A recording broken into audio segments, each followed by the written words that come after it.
வணக்கம் வேந்தரின் உச்சிவேளை பகல் செய்திகளுக்காக ஆர்த்தி. கௌரி, முதலில் தலைப்புச் செய்திகள். காவிரியிலிருந்து தமிழகத்திற்கு தண்ணீர் திறக்க முடியாது. உச்சநீதிமன்றத்தில் கர்நாடகம் புதிய மனு தாக்கல்.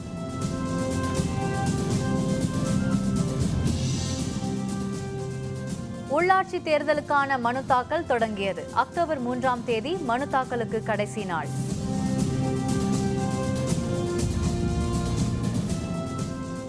உள்ளாட்சி தேர்தலில் போட்டியிடும் வேட்பாளர்கள் அதிமுக பட்டியல் வெளியீடு.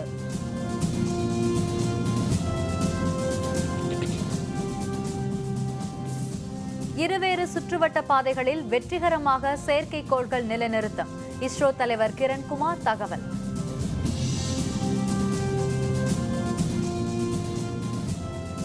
ஐநூறாவது டெஸ்ட் போட்டியில் இந்தியா சாதனை வெற்றி. 197 ரன்கள் வித்தியாசத்தில் நியூசிலாந்தை வீழ்த்தியது. காவிரி நதிநீர் விவகாரத்தில் கர்நாடக அரசு சார்பில் உச்சநீதிமன்றத்தில் தாக்கல் செய்த புதிய மனுவில் தமிழகத்திற்கு 6000 கன அடி நீர் அளிக்க முடியாது என தெரிவித்துள்ளது.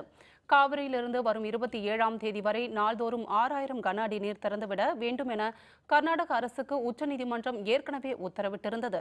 கர்நாடக சிறப்பு பேரவை கூட்டத்தில் நிறைவேற்றப்பட்ட தீர்மானத்தின்படி தமிழகத்திற்கு தண்ணீர் திறப்பை கர்நாடகம் நிறுத்தியுள்ளது. இதனிடையே காவிரி விவகாரம் தொடர்பாக புதிய மனு ஒன்றை உச்சநீதிமன்றத்தில் கர்நாடக அரசு இன்று தாக்கல் செய்துள்ளது.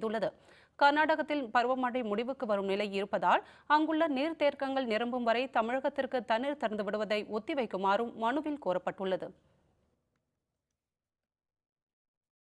உச்சநீதிமன்ற உத்தரவை திருத்தக் கோரிய கர்நாடக அரசின் மனுவை எதிர்த்து தமிழக அரசும் புதிய மனு ஒன்றை தாக்கல் செய்துள்ளது. தமிழக அரசு தாக்கல் செய்துள்ள மனுவில் உச்சநீதிமன்றம் ஏற்கனவே காவிரி விவகாரத்தில் உத்தரவுகளை பிறப்பித்துள்ளதாக சுட்டிக்காட்டியுள்ளது.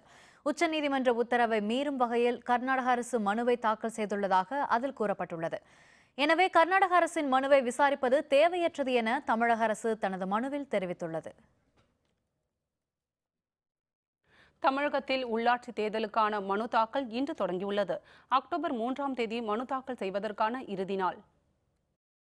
தமிழகத்தில் நகர்ப்புறம், ஊரகம் என மொத்தம் 1,31,794 உள்ளாட்சி பதவிகளுக்கு அக்டோபர் 17 மற்றும் 19ஆம் தேதிகளில் 2 கட்டமாக தேர்தல் நடைபெறுகிறது. இதற்காக ஊரகப் பகுதிகளில் 62,337 வாக்குப்பதிவு மையங்களும், நகர்ப்புறங்களில் 91,098 வாக்குப்பதிவு மையங்களும் அமைக்கப்பட உள்ளன. சென்னை மாநகராட்சியில் மட்டும் 5,531 வாக்குப்பதிவு மையங்கள் அமைக்கப்படுகின்றன. தமிழக உள்ளாட்சித் தேர்தலில் 2,52,015 வாக்குப்பெட்டிகள் பயன்படுத்தப்படுகின்றன. இது தவிர 75,933 மின்னணு வாக்குப்பதிவு எந்திரங்களும் பயன்படுத்தப்பட உள்ளன. ஒவ்வொரு மாவட்டத்துக்கும் ஒரு IAS அலுவலர் வீதமும், சென்னை மாநகராட்சி உட்பட ஒரு சில மாநகராட்சிக்கு என 37 தேர்தல் பார்வையாளர்கள் நியமிக்கப்பட உள்ளனர். தேர்தல் பணியில் 6,50,000 அலுவலர்கள் ஈடுபடுத்தப்பட உள்ளனர். தமிழக உள்ளாட்சித் தேர்தலில் 5,80,00,000 வாக்காளர்கள் வாக்களிக்க உள்ளனர். இதில் 2,88,00,000 ஆண் வாக்காளர்களும், 2,92,00,000 பெண் வாக்காளர்களும், இதர வாக்காளர்கள் 4,584 பேரும் இடம்பெற்றுள்ளனர். தமிழக உள்ளாட்சி தேர்தலுக்கான அட்டவணையை மாநில தேர்தல் ஆணையர் வெளியிட்டார். இதன்படி வேட்புமனு தாக்கல் இன்று முதல் தொடங்கியுள்ளது. உள்ளாட்சி தேர்தலுக்கான வேட்புமனு தாக்கல் இறுதி நாள் வரும் அக்டோபர் 3ஆம் தேதி. அக்டோபர் 4ஆம் தேதி வேட்புமனுக்கள் மீதான பரிசீலனை மேற்கொள்ளப்படும். அக்டோபர் 6ஆம் தேதி வேட்புமனுக்களை திரும்பப் பெறலாம். அக்டோபர் 17இல் முதல் கட்ட வாக்குப்பதிவும், அக்டோபர் 19ஆம் தேதி 2ஆம் கட்ட வாக்குப்பதிவும் நடைபெறும். அக்டோபர் 21ஆம் தேதி வாக்குகள் எண்ணப்பட்டு முடிவுகள் அறிவிக்கப்படும். வெற்றி பெற்ற உறுப்பினர்களின் பதவியேற்பு மற்றும் முதல் கூட்டம் அக்டோபர் 26ஆம் தேதி நடைபெறுகிறது. மேயர், துணை மேயர், மாவட்ட ஊராட்சி ஒன்றிய குழு, நகர்மன்ற பேரூராட்சி மன்ற தலைவர், துணைத் தலைவர், ஊராட்சி மன்ற துணைத் தலைவர் பதவிகளுக்கான மறைமுக தேர்தல்கள் நவம்பர் 2இல் நடைபெறும் என அறிவிக்கப்பட்டுள்ளது. தமிழக உள்ளாட்சி தேர்தலில் போட்டியிடும் அதிமுக வேட்பாளர்களின் பட்டியலை முதல்வரும் கட்சியின் பொதுச் செயலாளருமான ஜெயலலிதா வெளியிட்டுள்ளார். சென்னை, கோயம்புத்தூர் உள்ளிட்ட 12 மாநகராட்சிகளின் வார்டுகளில் போட்டியிடும் வேட்பாளர்களின் பட்டியல் வெளியிடப்பட்டுள்ளது. சென்னை மாநகராட்சியின் 800 வார்டுகளுக்கு வேட்பாளர்கள் பட்டியல் முன்னாள் MLA JTC பிரபாகரன், முன்னாள் MP பாலகங்கா உள்ளிட்டோரின் பெயர்கள் இடம்பெற்றுள்ளன. தற்போதைய மேயர் சைதை துரைசாமிக்கு வாய்ப்பு வழங்கப்படவில்லை. தற்போதுள்ள உறுப்பினர்களில் 28 பேருக்கு மட்டுமே மீண்டும் வாய்ப்பு வழங்கப்பட்டுள்ளது. திருச்சி மாநகராட்சி வேட்பாளர் பட்டியலில் அண்மையில் கட்சியில் இணைந்த முன்னாள் மேயர் சாருபாலா தொண்டைமான், தற்போதைய மேயர் MSR ஜெயா, துணை மேயர் ஸ்ரீனிவாசன் உள்ளிட்டோரின் பெயர்கள் இடம்பெற்றுள்ளன. ஈரோடு மாநகராட்சிக்கு அறிவிக்கப்பட்டுள்ள வேட்பாளர்களில் பெரியார் நகர் மனோகரன் பெயர் இடம்பெற்றுள்ளது. திருப்பூர் மாநகராட்சி அதிமுக வேட்பாளர் பட்டியலில் முன்னாள் அமைச்சர் MSM ஆனந்தன் பெயர் இடம்பெற்றுள்ளது. சேலம் மாநகராட்சியில் தற்போதைய மேயர் சவுண்டப்பனுக்கு மீண்டும் வாய்ப்பு வழங்கப்பட்டுள்ளது. கோவை, மதுரை மாநகராட்சிகளில் தலா 100 வார்டுகளில், திருநெல்வேலி மாநகராட்சியில் 55 வார்டுகள், வேலூர், சேலம் மாநகராட்சிகளில் தலா 60 வார்டுகள் என அனைத்து மாநகராட்சிகளின் வார்டுகளுக்கும் அதிமுக வேட்பாளர்கள் அறிவிக்கப்பட்டுள்ளனர். PSLV C-35 ராக்கெட் மூலம் விண்ணில் செலுத்தப்பட்ட 8 செயற்கைக்கோள்கள் இருவேறு சுற்றுப்பாதையில் வெற்றிகரமாக விண்ணில் நிலைநிறுத்தப்பட்டுள்ளதாக இஸ்ரோ அறிவித்துள்ளது. ஆந்திர மாநிலம் ஸ்ரீஹரிகோட்டா சதீஷ் தவான் ஏவுதளத்திலிருந்து இன்று காலை 9:12 மணிக்கு PSLV C-35 ராக்கெட் விண்ணில் செலுத்தப்பட்டது. கடல் ஆராய்ச்சி மற்றும் பருவநிலை ஆய்வுக்காக 377 கிலோ எடை கொண்ட ஸ்கேட்சாட் 1 செயற்கைக்கோளுடன் ராக்கெட் வெற்றிகரமாக விண்ணில் ஏவப்பட்டது.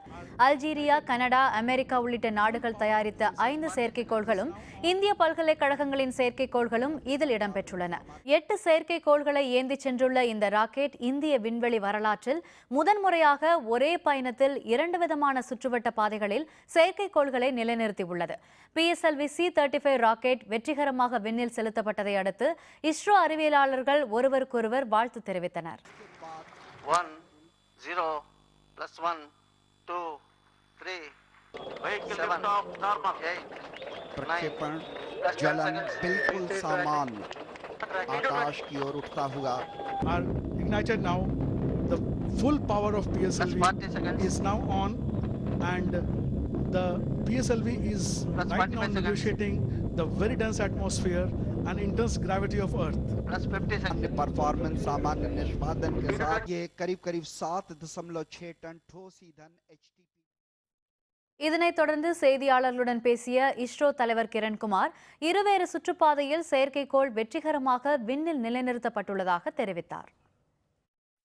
Today we have seen a launch from PSLV where we have been able to put different satellites from different countries and our own SCATSAT being put into different orbits, different local times, and this is one of the new capability which PSLV has demonstrated. காஷ்மீரின் உரி பகுதியில் இந்திய ராணுவம் மீது நடந்த தீவிரவாத தாக்குதலுக்கு பதிலடியாக பாகிஸ்தானுடனான சிந்து நதி ஒப்பந்தத்தை மறுபரிசீலனை செய்வது தொடர்பாக பிரதமர் நரேந்திர மோடி ஆலோசனை மேற்கொண்டார். சிந்து நதி தொடர்பான பன்னாட்டு ஒப்பந்தம் 1960ஆம் ஆண்டு இந்திய பிரதமர் நேரு, பாகிஸ்தான் அதிபர் ஜெனரல் அயூப் கான் ஆகியோரால் கையெழுத்திடப்பட்டது. இதன் மூலம் 80% நீரை பாகிஸ்தானை பெற்று வருகிறது. காஷ்மீரின் உரி பகுதியில் 18 இந்திய ராணுவ வீரர்கள் லஷ்கர் தீவிரவாத அமைப்பால் கொல்லப்பட்ட நிலையில் இதற்கு பதிலடியாக சிந்து நதி ஒப்பந்தத்தை மறுபரிசீலனை செய்வது பற்றி பிரதமர் மோடி தில்லியில் இன்று ஆலோசனை நடத்தினார். வெளியுறவு அமைச்சகம் மற்றும் நீர்வள அமைச்சக அலுவலர்கள் இதில் பங்கேற்றனர். சிந்து நதி ஒப்பந்த மறுபரிசீலனை தொடர்பாக ஏற்படும் சட்ட சிக்கல்கள் குறித்தும் பிரதமர் வெளியுறவு அலுவலர்களுடன் ஆலோசனை நடத்தினார். முதல்வர் ஜெயலலிதாவின் உடல்நிலை நன்கு தேறியிருப்பதாகவும் ஓரிரு நாட்களில் அவர் தமது இல்லம் திரும்புவார் எனவும் மருத்துவர்கள் குழு அறிவித்துள்ளது. முதல்வர் ஜெயலலிதா காய்ச்சல் மற்றும் நீர்ச்சத்து குறைவு காரணமாக கடந்த வியாழக்கிழமை இரவு சென்னை தனியார் மருத்துவமனை ஒன்றில் அனுமதிக்கப்பட்டார். மருத்துவ சிகிச்சைக்கு பின் அவர் காய்ச்சல் நீங்கி நலமாக இருப்பதாகவும் வழக்கமான உணவை அருந்துவதாகவும் அவருக்கு சிகிச்சை அளித்து வரும் மருத்துவர்கள் தெரிவித்தனர். இதுபற்றி நேற்று செய்தியாளர்களுடன் பேசிய மருத்துவ குழுவினர், முதல்வருக்கு மேலும் சில நாட்கள் ஓய்வு தேவைப்படுவதாகவும் ஓரிரு நாட்களில் அவர் நலமாக இல்லம் திரும்பி வழக்கமான அரசு பணிகளை கவனிப்பார் எனவும் கூறியுள்ளனர். முதல்வரின் உடல்நலம் குறித்து சமூக வலைதளங்களில் பரவிய தகவல்கள் பொய்யானவை என்றும் சிகிச்சைக்காக அவர் வெளிநாடு செல்ல வேண்டிய தேவையில்லை என்றும் மருத்துவர்கள் தெரிவித்துள்ளனர். இதனிடையே 5வது நாளாக சென்னை தனியார் மருத்துவமனையில் சிகிச்சை பெற்று வரும் முதல்வர் ஜெயலலிதாவை மக்களவை துணைத் தலைவர் தம்பிதுரை, தமிழக அமைச்சர் விஜயபாஸ்கர், அவைத்தலைவர் மதுசூதனன், தலைமைச் செயலர் ராம மோகன் ராவ் உள்ளிட்டோர் நேரில் சந்தித்தனர். கிராம முன்னேற்ற திட்டத்தின் கீழ் புதிய ரக வேளாண் விளை பொருட்களை பிரதமர் மோடி அறிமுகப்படுத்தியுள்ளார். மத்திய அரசின் கட்டுப்பாட்டின் கீழ் இயங்கும் அறிவியல் மற்றும் தொழில் ஆராய்ச்சி நிறுவனம் பல்வேறு ஆய்வுகளை மேற்கொண்டு வெற்றிகரமான பொருட்களை மக்கள் பயன்பாட்டிற்கு கொண்டு வருகிறது. இந்த நிறுவனத்தின் 75வது ஆண்டு விழாவை முன்னிட்டு தில்லியில் இன்று நடைபெற்ற நிகழ்ச்சியில் பிரதமர் நரேந்திர மோடி கலந்து கொண்டு பேசினார். விவசாயிகளை ஊக்கப்படுத்தும் வகையில் கிராம முன்னேற்ற திட்டத்தின் கீழ் புதிய ரக வேளாண் விளை பொருட்களை அவர் அறிமுகப்படுத்தினார். அரியலூர் மாவட்டம் ஜெயங்கொண்டம் அருகே சிமெண்ட் லாரியும் மினி லாரியும் மோதிக்கொண்ட விபத்தில் பலியானவர்களின் எண்ணிக்கை 14ஆக அதிகரித்துள்ளது. கச்சிபெருமாள் கிராமத்தில் உள்ள ஒரே தெருவைச் சேர்ந்த 10 பேர் இந்த விபத்தில் உயிரிழந்த சம்பவம் அந்த பகுதியில் பெரும் சோகத்தை ஏற்படுத்தியுள்ளது.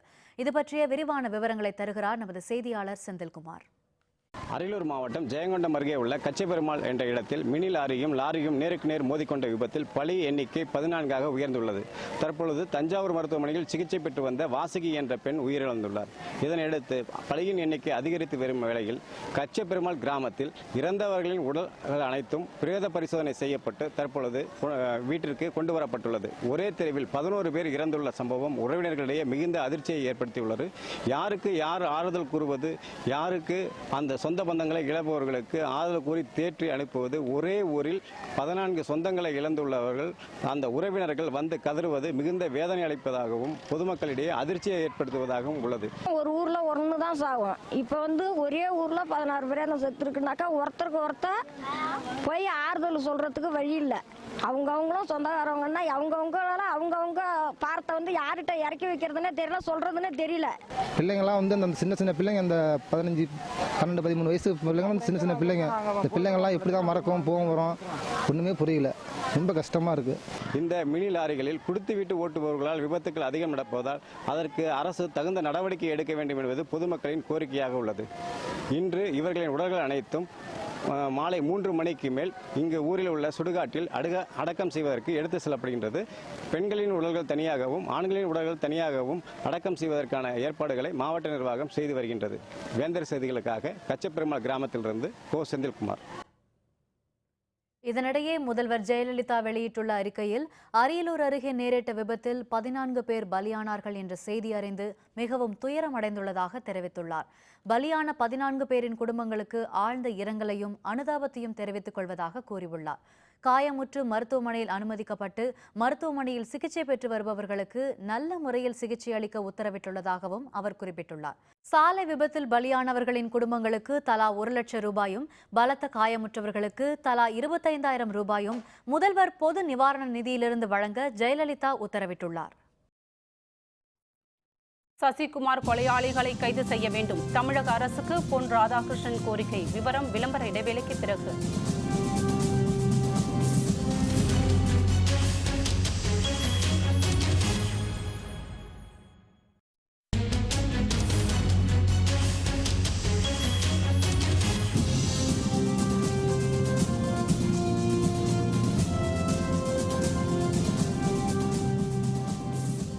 செய்திகள் தொடர்கின்றன.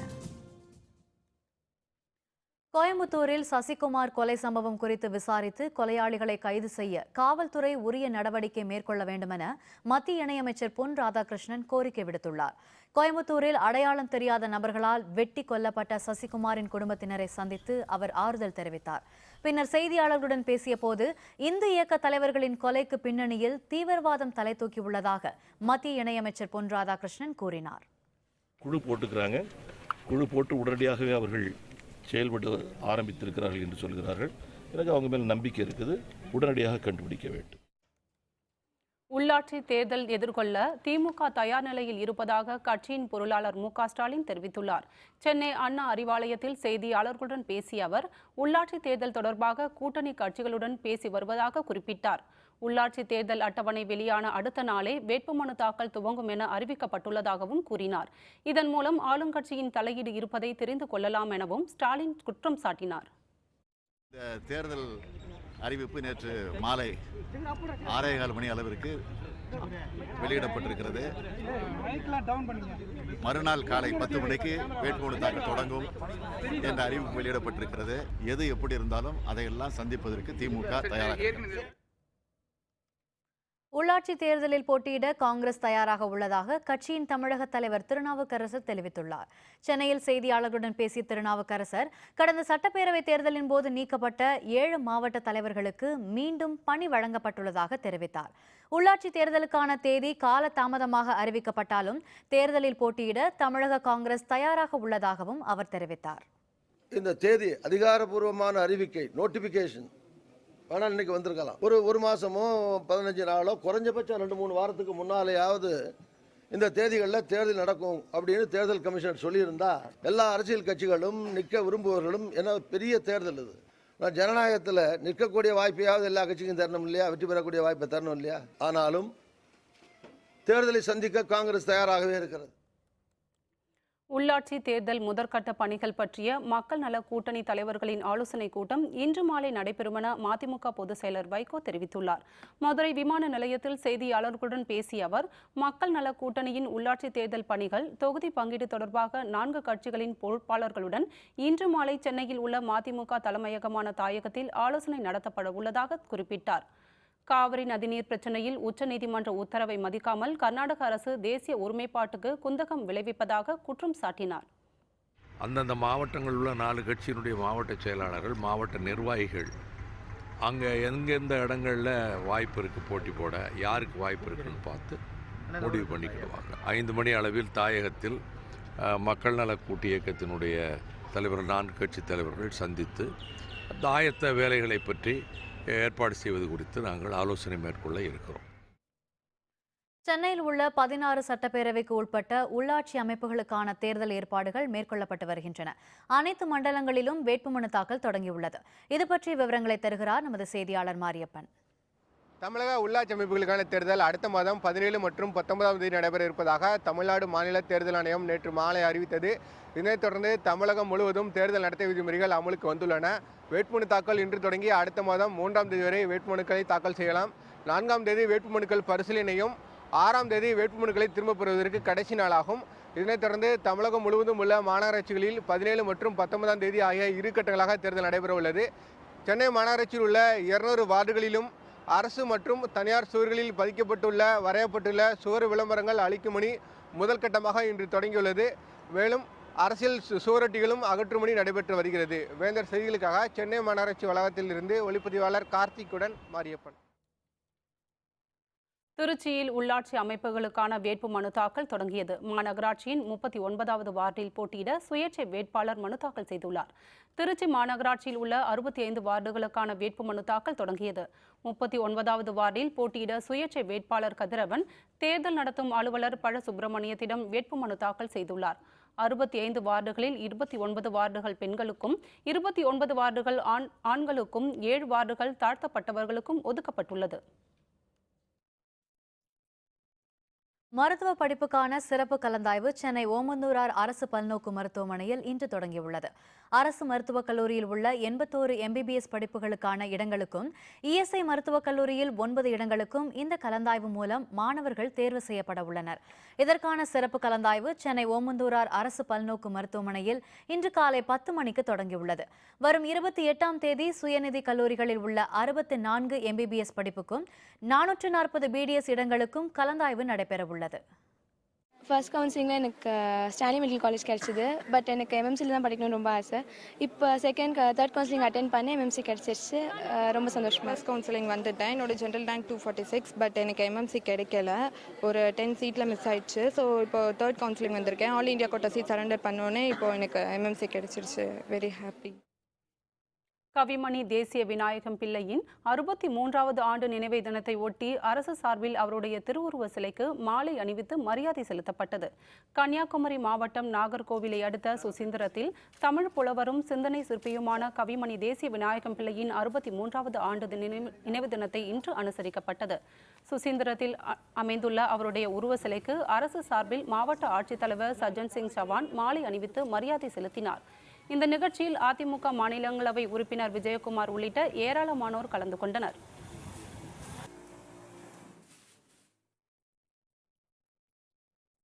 காவிரி நீர் பங்கீடு தொடர்பாக கர்நாடகாவிலிருந்து தமிழகத்திற்கு வரும் பேருந்து சேவை நிறுத்தப்பட்டுள்ளதால் ஈரோடு மாட்டுச்சந்தைக்கு வரும் வணிகர்களின் வரத்து குறைந்துள்ளது. இதனால் மாடுகளின் விற்பனை குறைந்து வருவாய் இழப்பு ஏற்பட்டுள்ளது. ஈரோட்டில் வாரந்தோறும் புதன் மற்றும் வியாழக்கிழமைகளில் கூடும் மாட்டுச்சந்தை மிகவும் சிறப்பு பெற்றதாகும். இங்கு கூடும் மாட்டுச்சந்தையில் கர்நாடகம், ஆந்திரம், தமிழகத்தின் பல்வேறு மாவட்டங்களைச் சேர்ந்த வணிகர்கள் நேரில் வந்து தேவைக்கு ஏற்றாற்போல் மாடுகளை வாங்கிச் செல்கின்றனர். கர்நாடகத்தில் சில வாரங்களாக வன்முறை சம்பவங்கள் நடைபெற்று வந்த நிலையில் கர்நாடகம் வழியாக ஈரோட்டிற்கு வரும் வட மாநில வணிகர்களின் வருகையும் குறைந்துள்ளது.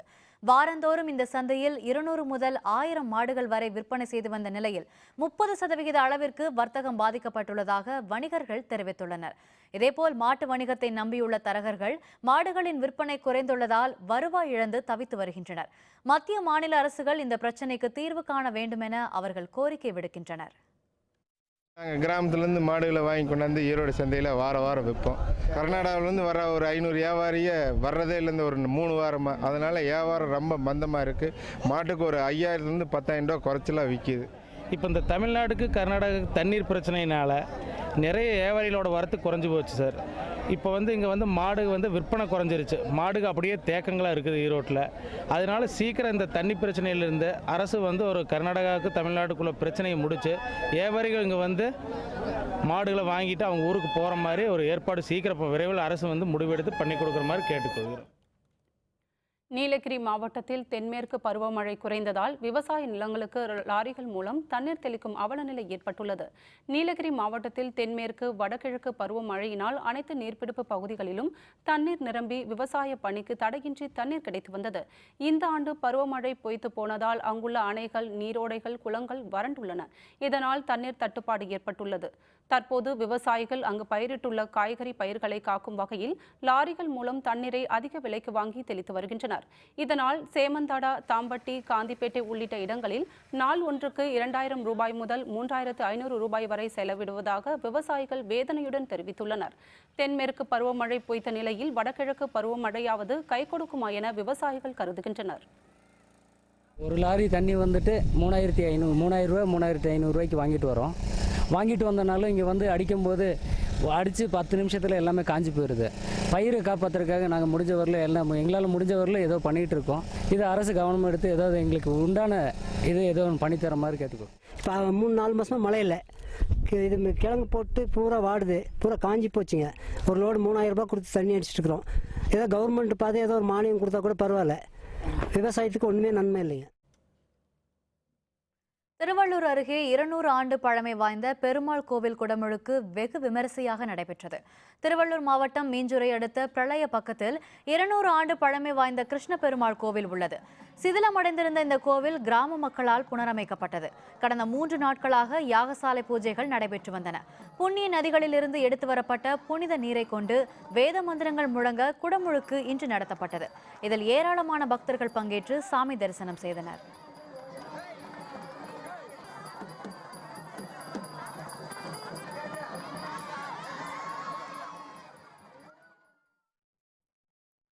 கனமழையால் வெள்ளப்பெருக்கு. ஆஸ்திரேலியாவில் இயல்பு வாழ்க்கை முடக்கம். விவரம் விளம்பர இடைவேளைக்கு பிறகு.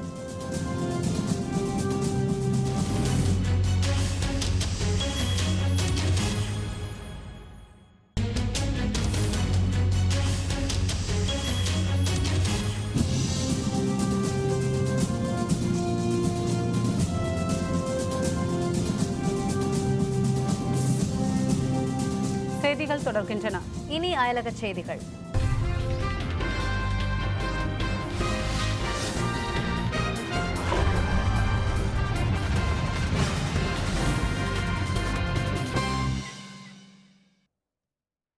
சிரியாவில் போரினால் பாதிக்கப்பட்ட மக்களுக்கு 6 மாத காலத்திற்கு பிறகு நிவாரணப் பொருட்கள் விநியோகிக்கும் பணியில் பல்வேறு அமைப்பினர் ஈடுபட்டுள்ளனர். சிரியாவில் அதிபர் பஷர் அல் ஆசாத்துக்கு எதிராக பல்வேறு கிளர்ச்சியாளர் குழுக்களும் IS தீவிரவாதிகளும் சண்டையிட்டு வருகின்றன. இந்த போரில் அமெரிக்காவும் ரஷ்யாவும் பங்கேற்றுள்ளன. அண்மையில் கிளர்ச்சியாளர்களுக்கு எதிரான போரை தற்காலிகமாக நிறுத்த அமெரிக்கா முன்வந்த போதிலும் ரஷ்யாவும் சிரிய ராணுவமும் தொடர்ந்து தாக்குதல் நடத்தி வருகின்றன. இந்நிலையில் சிரியாவின் மதயா, ஜபதானி, கஃப்ரியா உள்ளிட்ட பகுதிகளில் பாதிக்கப்பட்ட மக்களுக்கு நிவாரணப் பொருட்கள் விநியோகிக்கப்பட்டு வருகின்றன. கிளர்ச்சியாளர்கள் வசம் உள்ள இந்த பகுதியில் 6 மாத காலத்திற்கு பிறகு நிவாரணம் வழங்க அனுமதி கிடைத்துள்ள நிலையில் செஞ்சிலுவை சங்கம் மற்றும் ஐக்கிய நாடுகள் அவை சார்பில் உதவிப் பொருட்கள் வழங்கப்பட்டு வருகின்றன.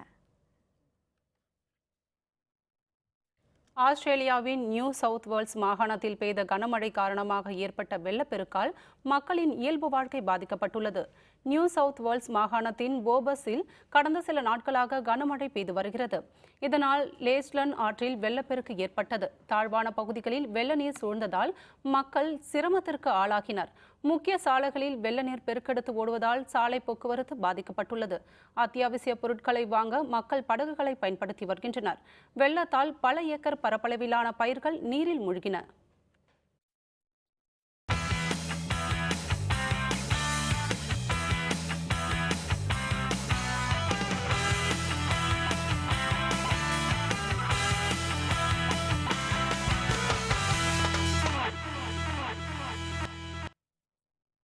கான்பூரில் நடைபெற்ற நியூசிலாந்துக்கு எதிரான முதல் டெஸ்ட் போட்டியில் 197 ரன்கள் வித்தியாசத்தில் இந்திய அணி அபார வெற்றி பெற்றது. இந்த போட்டியின் முதல் இன்னிங்ஸில் இந்திய அணி 318 ரன்களும் நியூசிலாந்து அணி 262 ரன்களும் எடுத்தன. இரண்டாவது இன்னிங்ஸில் இந்திய அணி 5 விக்கெட் இழப்பிற்கு 377 ரன்கள் எடுத்திருந்த நிலையில் நேற்று டிக்ளேர் செய்தது. 434 ரன்களை வெற்றி இலக்காக கொண்டு களமிறங்கிய நியூசிலாந்து அணி நேற்றைய ஆட்ட நேர முடிவில் 4 விக்கெட் இழப்பிற்கு 93 ரன்கள் எடுத்திருந்தது. இன்று ஆட்டத்தை தொடர்ந்து அந்த அணி 236 ரன்களுக்கு ஆட்டமிழந்தது. இதனால் இந்திய அணி 197 ரன்கள் வித்தியாசத்தில் அபார வெற்றி பெற்றது. 10 விக்கெட்டுகளை வீழ்த்திய ரவிச்சந்திரன் அஸ்வின் அணியின் வெற்றிக்கு உதவினார். இந்த வெற்றியின் மூலம் 3 போட்டிகள் கொண்ட டெஸ்ட் தொடரில் இந்திய அணி 1-0 என்ற கணக்கில் முன்னிலை பெற்றுள்ளது. இந்திய அணி விளையாடிய 500வது டெஸ்ட் போட்டி என்பதால் இந்த வெற்றி முக்கியத்துவம் வாய்ந்ததாக கருதப்படுகிறது.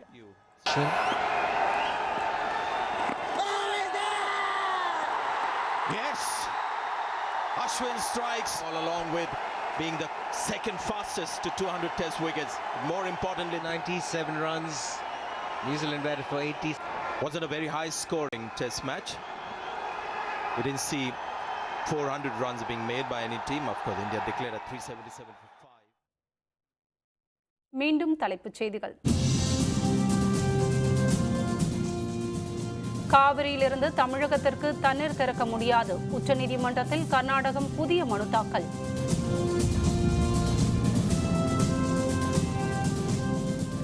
உள்ளாட்சி தேர்தலுக்கான மனு தாக்கல் தொடங்கியது. அக்டோபர் 3ஆம் தேதி மனு தாக்கலுக்கு கடைசி நாள்.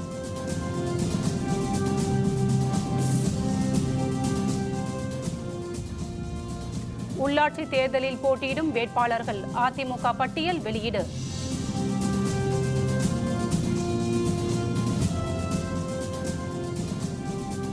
இருவேறு சுற்றுவட்ட பாதைகளில் வெற்றிகரமாக செயற்கைக்கோள்கள் நிலைநிறுத்தம். இஸ்ரோ தலைவர் கிரண்குமார் தகவல்.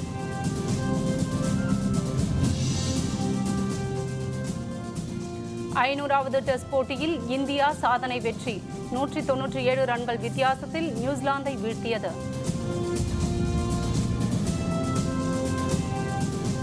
இத்துடன் வேந்தரின் உச்சிவேளை பகல் செய்திகள் நிறைவடைந்தன. மீண்டும் மாலை 5:30 மணிக்கு வேந்தரின் அந்திமாலை தொடர் செய்திகளில் சந்திப்போம். வணக்கம்.